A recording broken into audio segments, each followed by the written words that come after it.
Hello प्यारे बच्चों, कैसे हैं आप लोग। आज हम लोग इस इंग्लिश के वर्चुअल क्लासेस में एक छोटा सा ग्रामर का topic one word substitution discuss करेंगे।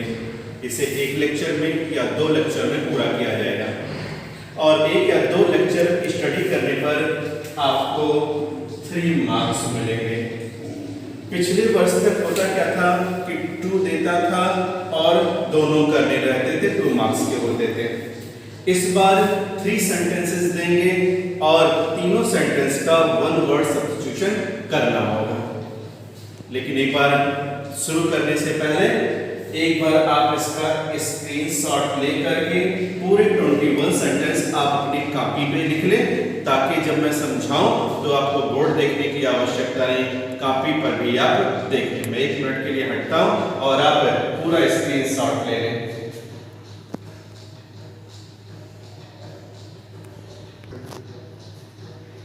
आपने स्क्रीनशॉट ले लिया होगा।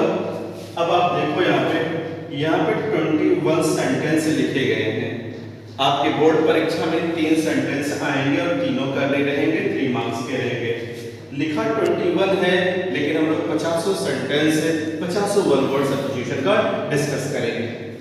आओ देखते हैं एक। पहला, life history of a man written by himself. पहले समझ लो वन वर्ड सब्स्टिट्यूशन होता क्या है। वन वर्ड सब्स्टिट्यूशन का मतलब होता है अनेक शब्दों के लिए एक शब्द। यहाँ पर आपका एक सेंटेंस लिखा है जो अनेक शब्दों का समूह है। इसके लिए आप एक उपयुक्त 1 वर्ड लगाओगे और ये याद नहीं होता है। इसको लोग जितना सुनोगे, जितना प्रैक्टिस करेंगे, उतना ये आपके दिमाग में बैठेगा। तो आइए चलो हम लोग देखते हैं। पहला, life history of a man written by himself है। एक व्यक्ति का जीवन इतिहास जो स्वयं उसके द्वारा लिखा जाता है। हिंदी में आप परिचित होंगे, इंग्लिश में थोड़ा परिचित हैं, उसको सुन करके आप लर्न करें। एक मानव का जीवन इतिहास जो उसके स्वयं के द्वारा लिखा जाता है क्या कहलाता है? तो उसे कहेंगे हम लोग ऑटोबायोग्राफी।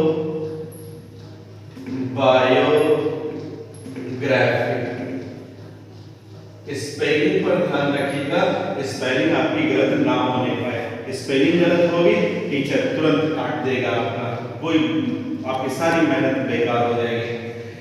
तो एक आदमी की जीवन इतिहास, जीवन वृतांत जो उसके स्वयं के द्वारा लिखा जाता है क्या कहलाता है?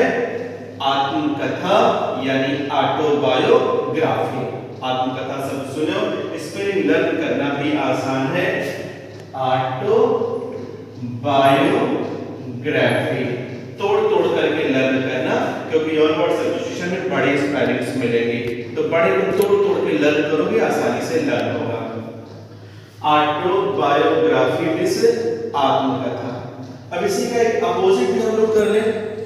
Life history of a man written by someone else है। एक ऐसे आदमी की आत्मकथा जो किसी दूसरे के द्वारा लिखी जाती है, यानी एक व्यक्ति का जीवन वृत्तांत जो किसी दूसरे के द्वारा लिखा जाता है क्या कहलाता है? तो उसे कहेंगे बायोग्राफी। अब एक ही शब्द से आपका 2 सेंटेंस तैयार हुआ। बायोग्राफी माने जीवनी, ऑटोबायोग्राफी में से आत्मकथा, यानी life history of a man written by himself is called autobiography. Life history of a man written by someone else is called biography. Learn next of a traveller in space, यानी अंतरिक्ष में एक यात्री, यानी अंतरिक्ष यात्री। आपने सुना भी है कि राकेश शर्मा पहले भारतीय थे जिन्होंने अंतरिक्ष की सैर की, अंतरिक्ष में यात्रा किया। तो वह व्यक्ति जो अंतरिक्ष में यात्रा करता है क्या कहलाता है? उसे कहते हैं एस्ट्रोनॉट।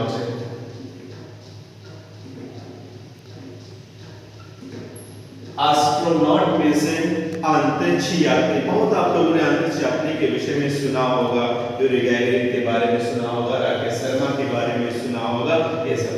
तो ए traveller in space is called astronaut. साथ में लर्न करते रहना। ऑटोबायोग्राफी आत्मकथा, बायोग्राफी जीवनी, एस्ट्रोनॉट माने अंतरिक्ष यात्री। Now third, one who does not believe in existence of God, वह व्यक्ति जो भगवान के अस्तित्व में विश्वास नहीं करता है। One who does not believe in existence of God, वह व्यक्ति जो भगवान के अस्तित्व में विश्वास नहीं करता है। तो इसी का उल्टा भी दोनों देखे रहना, a man who believes in existence of God, तो जब अपोजिट याद करते रहोगे तो भूलेगा नहीं। तो देखा जाए, one who does not believe in existence of God, एक आदमी जो भगवान के अस्तित्व में विश्वास नहीं करता है, नास्तिक कहलाता है। और एक आदमी जो भगवान के अस्तित्व में विश्वास करता है, आस्तिक कहलाता है। तो देखें, a man who does not believe in existence of God is called atheist. Atheist means नास्तिक है। और इसी का अगर अपोजिट आप बनाओगे, a man who believes in existence of God is called theist. अब दोनों लर्न कर लो। theist माने आस्तिक है, atheist मीन्स नास्तिक है। बायोग्राफी मीन्स जीवनी, ऑटोबायोग्राफी मीन्स आत्मकथा। हो गया बच्चों? Next, fourth, a person who is unable to pay his debt, एक आदमी जो अपना कर्ज चुकाने में असमर्थ है। या a man who cannot pay his debt, एक आदमी जो अपना कर्ज नहीं चुका सकता है, एक आदमी जो अपना कर्ज चुकाने में असमर्थ है, उसे क्या कहेंगे? उसे कहेंगे दिवालिया, और इंग्लिश में कहेंगे बैंकरप्ट। तो बैंकरप्ट माने दिवालिया। तो a man who is unable to pay his debt is called bankrupt. Now fifth sentence, a medicine which counteracts poison, एक दवा जो जहर को काटती है, जो जहर को समाप्त करती है, क्या कहलाएगा? एंटीडोट। एंटीडोट माने विषनाशक या विश्व संक्रमण को समाप्त करने वाला। तो एक ऐसी दवा जो पॉइजन को समाप्त करती है, क्या कहलाती है? एंटीडोट। साथ में लिखना, इसको आप ऐसे ब्लू कलर से लिखिएगा, और जो आपका वन वर्ड सब्स्टिट्यूशन बनेगा उसे स्केच पेन से दूर दूर लिखिएगा, और स्पेलिंग एक भी गलत ना होने पाए, क्योंकि स्पेलिंग पर ही आपका आंसर निर्भर करेगा, आपका मार्क्स निर्भर करेगा। अगर आपकी स्पेलिंग गलत हुई तो आप रिस्पॉन्सिबल होगे। इसलिए स्लो स्लो रोज 5-5, 10-10 करके याद करना, ताकि आपकी स्पेलिंग के साथ वो करें। Next, a man who speaks 2 languages, जहां पर 2 होता है उसको हम लोग बाई लगा देते हैं। बाई माने 2 होता है, जैसे आपने सुना होगा बाईसाइकिल, 2 चक्री, बाईनियल माने द्विवार्षिकी, ऐसे। और ऐसे एक आदमी जो 2-2 लैंग्वेज बोलता है, उसे हम लोग क्या कहेंगे? उसे कहेंगे बाइलिंगुअल। बाइलिंगुअल माने द्विभाषी। और अगर ये होता है मैन हू स्पीक्स 3 लैंग्वेज, तो ट्राइलिंगुअल बोलते हैं हम लोग। लेकिन एक क्वेश्चन और भी बना बोर्ड परीक्षा में आता है, a man who speaks many languages, a man who speaks in many languages is called polylingual। तो ऐसे तरीके से आप देखिएगा। Next, that which happens once in 2 years, वह जो 2 साल में एक बार घटित होता है, तो क्या कहेंगे उसे? उसे कहेंगे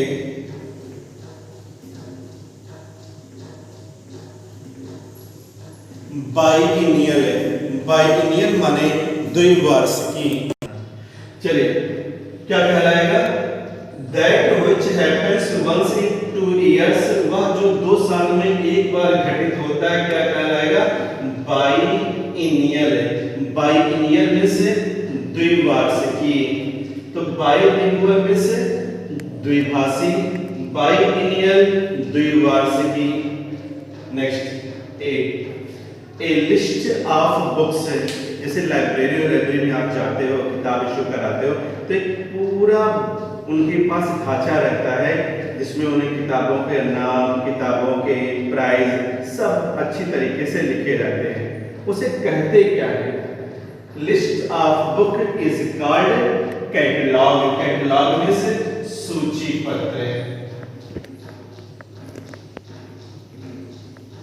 कैटलॉग, कैटलॉग में से सूची पत्र। लर्न किए रहिएगा अच्छी तरीके से। Next, an animal living on flash of other animals. एक जानवर जो दूसरे जानवर के मांस पर निर्भर रहता है, या एक जानवर जो दूसरे जानवर के मांस को खाता है, क्या कहेंगे? कार्निवोरस है। ये पढ़े भी होंगे, पढ़ाया भी जाता होगा। An animal which eats herbs is called herbivorous. A man who eats everything is called omnivorous. तो कार्निवोरस, omnivorous और herbivorous, ये तीन जरूर याद रखना। कार्निवोरस मांसाहारी, हर्बीवोरस शाकाहारी, omnivorous सर्वाहारी। तीन हुआ कौन कौन सा? Carnivorous, omnivorous, herbivorous. कार्निवोरस मांसाहारी, हर्बीवोरस शाकाहारी, omnivorous सर्वाहारी। तो ये तीनों आप इस क्वेश्चन के साथ जोड़िएगा, carnivorous, omnivorous, herbivorous. Next, person living at the same time में। ये क्वेश्चन एक बार घुमा करके पूछा था कि Pandit Jawaharlal Nehru and Mahatma Gandhi were living at the same time. चाहे जैसा घुमा के पूछे, ये living at the same time दे ही देगा।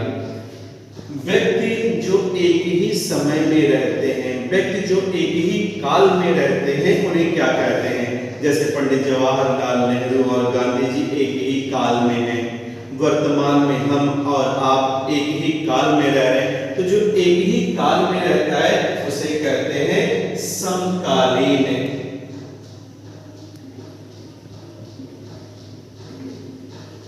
इंग्लिश में कहेंगे कंटेम्पोररी। डांस का एक फॉर्म भी होता है कंटेम्पोररी का, तो आप उसी से याद रखिएगा कंटेम्पोररी। तो person living at the same time is called contemporary, यानी समकालीन। ठीक है। Now 11, A government of the people, by the people and for the people. ये कोटेशन को आप अच्छे से लर्न किए रहिएगा, कंपटीशन में पूछा जाता है कि इस डायलॉग को किसने कहा था? A government of the people, by the people and for the people, ये अमेरिका के राष्ट्रपति अब्राहम लिंकन का कथन है।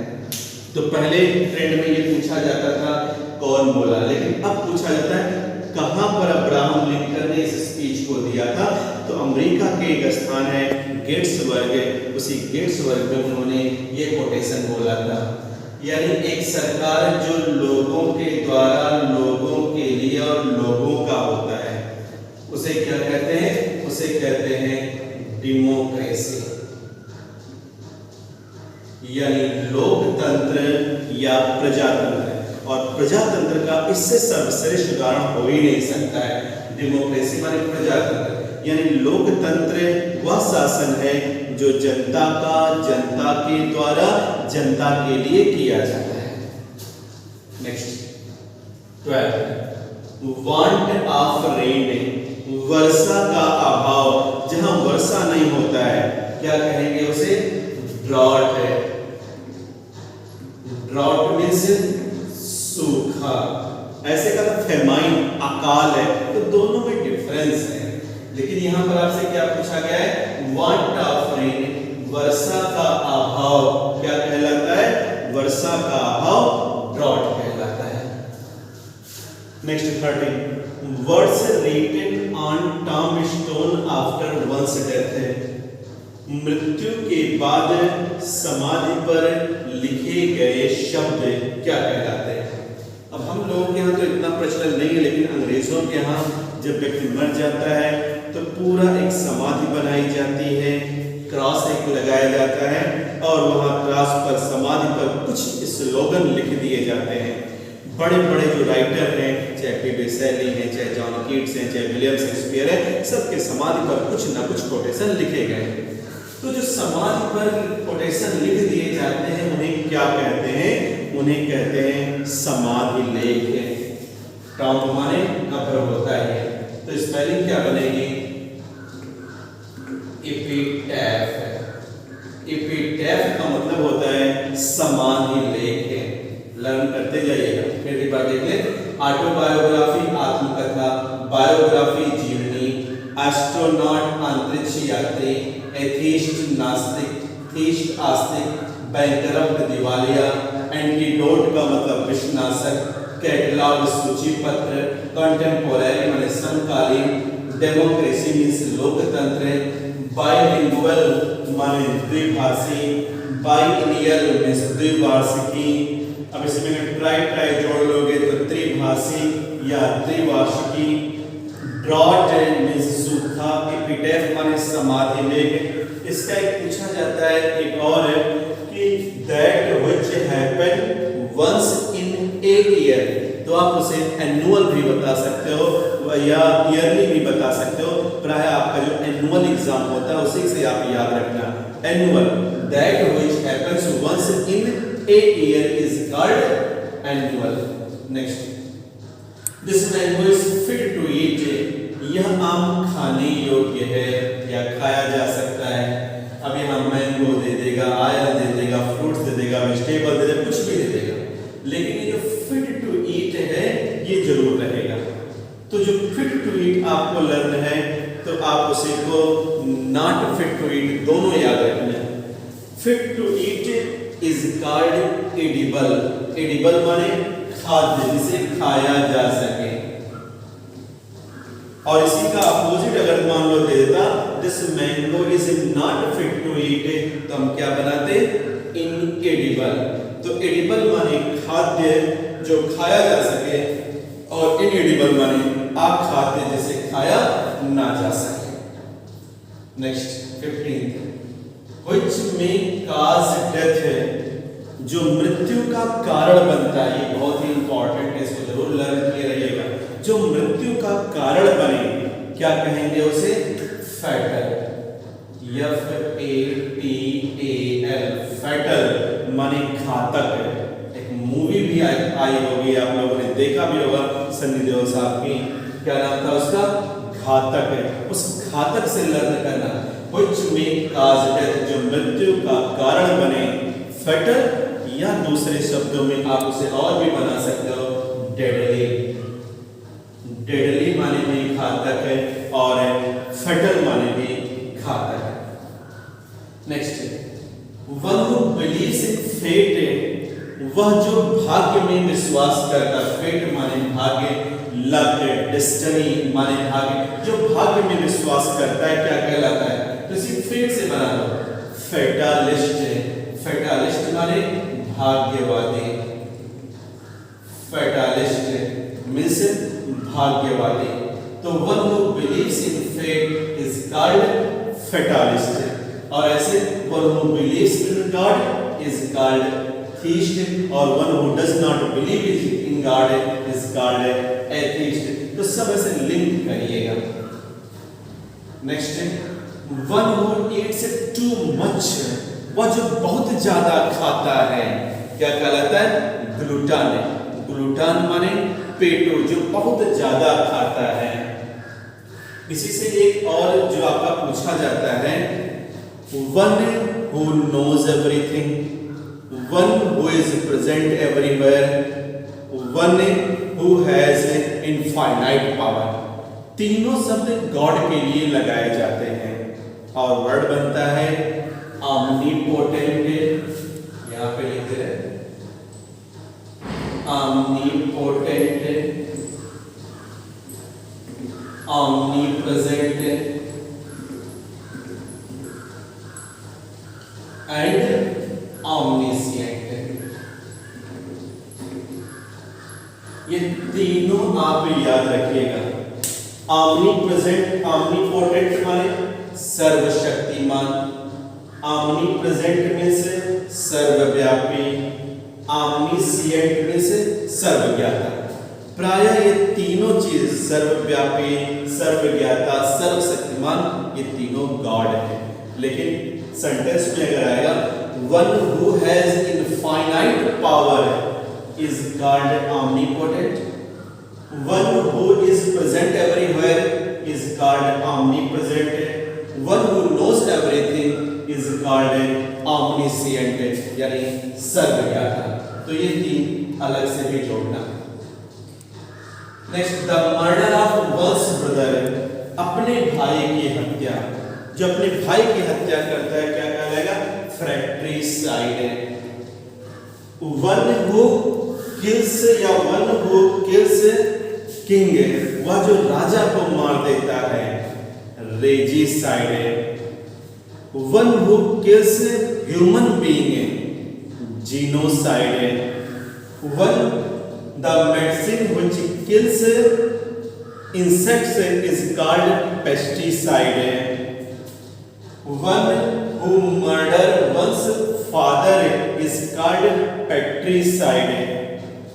Murder of a famous personality is called assassination.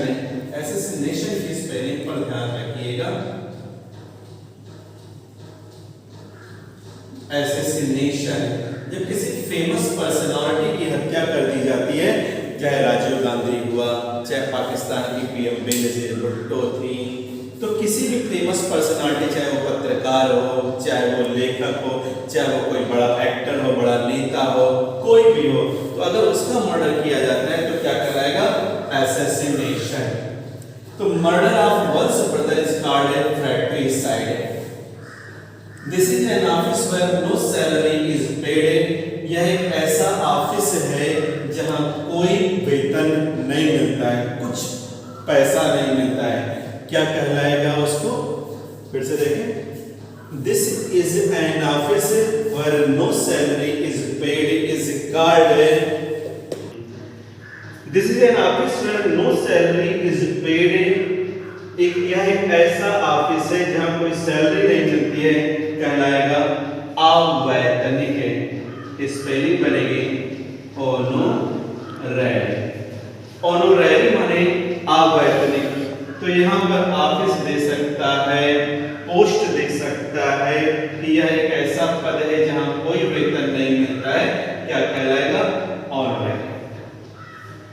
Animal which lives on herbs, जानवर जो साग पर, घास पर निर्भर रहते हैं, हर्ब्स माने साग, दृढ़ पर निर्भर रहते हैं, उसे क्या कहेंगे? हार्बीवोरस।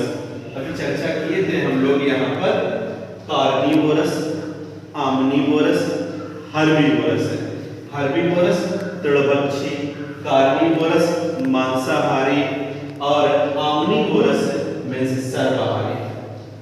और next, which can be easily broken into many pieces, वह जो आसानी से कई भागों में टूट जाता है, वह जो आसानी से टूट जाए, क्या कहेंगे? उसे कहेंगे भंगुर, फ्रेजाइल, FRAGILE। फ्रेजाइल माने भंगुर, ब्रिटल एक वर्ड आता है, ब्रिटल माने भी होता है भंगुर। तो ये 21 है, और एक बार निकाल कर लें। Life history of a man written by himself is called autobiography. Life history of a man written by someone else is called biography. A traveller in space is called astronaut. One who does not believe in existence of God is called atheist, और one who believes in existence of God is called theist. A person who is unable to pay his debt is called bankrupt. A medicine which combats poison is antidote. A man who speaks two languages bilingual, यहाँ देख लें, और one who speaks 3 languages is called trilingual. और one who speaks without any previous thought or preparation, ये भी question पूछा जाता है, one who speaks without any previous thought or preparation is called extempore. यहाँ लिख दे रहे extempore. Next, that which happens once in 2 years है वह जो साल 2 साल में एक बार घटित होता है biennial. That which happens once in 3 years is called triennial. That which happens once in 1 year is called yearly या annual. A list of books is called a catalog. An animal living on flesh of other animals is called carnivorous. Or a man who eats everything is called omnivorous. और एक यहाँ पे था animal which lives on herbs is called herbivorous. Person living at the same time or same age, व्यक्ति जो एक समय एक समान समय में रहता है, समान युग में रहता है, is called contemporary. Government of the people, by the people and for the people is called democracy. Want of rain is called drought. इधर उसकी स्पेलिंग्स हैं, आप लोग देख लीजिएगा, स्पेलिंग गलत ना करिएगा. Words written on tombstone after one's death is called epitaph. અહીં देख लेना, ये है epitaph, समाधि लेख. This mango is fit to eat is called edible. अगर ये होता this mango is not fit to eat is called inedible. One who believes in fate is called fatalist. One who eats too much is called glutton. The murder of one's brother fratricide. Murder of father is called patricide. Murder of a king is called regicide. Murder of famous personality is called assassination. This is an office where no salary is paid. यह एक ऐसा office है जहाँ कोई salary paid नहीं होती है. Is called honorary. Which can be easily broken into many pieces, जो आसानी से कई भागों में विभाजित हो जाए. Is called fragile या brittle. तो बच्चों ये 21 सेंटेंस है. नेक्स्ट क्लास में फिर हम लोग इसके बारे में और भी चर्चा करेंगे, क्योंकि 3 मार्क्स है तो कम से कम इसको 2-3 क्लास लिया जाए, ताकि आपके लगभग 100 सेंटेंस हो जाए. और 100 बार बार रिपीट करके आप सुनना, तो जितना सुनोगे उतना ही आप लोगों को याद होगा, उतना ही दिमाग में रुकेगा. तो जो बच्चे हमारे चैनल को सब्सक्राइब नहीं किए हैं वो सब्सक्राइब कर लें, ताकि जैसे मैं वीडियो डालूं आप उस वीडियो को देखें और उस वीडियो के आधार पर अपने नोट्स बनाएं. Okay students, good night.